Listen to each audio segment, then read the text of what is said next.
বাংলাদেশ পৃথিবীর সবচেয়ে সভ্য ও ধনী দেশ। এখানে ভাইরাল হওয়া মানে অশিক্ষিত আর বেহায়ার জনপ্রিয়তা, জ্ঞান, মেধা বা আশ্রম নয়। এটাকেই সফলতা মনে করে মাথা মোটারা। এখানে সরকারি হাসপাতালগুলোতে ডাক্তারের জন্য একজন অ্যাসিস্ট্যান্ট রাখা হয়, এদিকে অ্যাসিস্ট্যান্টের জন্য আরো একজন অ্যাসিস্ট্যান্ট রাখা হয় এবং ইন্টার্নশিপ ডক্টর দিয়ে চিকিৎসা করানো হয়। এখানে বাচ্চারা স্কুলে যাওয়ার বয়সে মিছিল মিটিংয়ে যায়, ক্লাস ক্যাপ্টেনের দৌড়ে নয়, এরা এলাকার পাতি নেতা হতে চায়।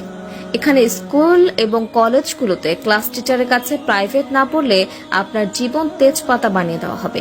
এখানে টাকা ধার নিয়ে ভুলে যাওয়া যেন সবার অন্যতম গুণ। আপনার কাছ থেকেও যদি কেউ টাকা ধার নিয়ে থাকে তবে ভুলে যান যে সেই টাকা আর কখনো ফেরত পাবেন।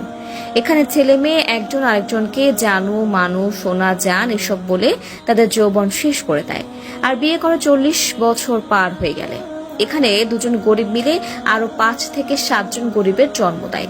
এখানে কারো বিপদে কেউ এগিয়ে আসে না, ভাবে কি লাভ, কিন্তু নিজের বেলায় বিপদ এলে তখনই বলে ভালো মানুষের অভাব। তবে ঠিকই দূর থেকে চেয়ে চেয়ে দেখে এবং সেগুলো ভিডিও করে সোশ্যাল মিডিয়া ছেড়ে দেয়। এখানে সবাই লোভী আর খাই খাই স্বভাবের মানুষের বসবাস।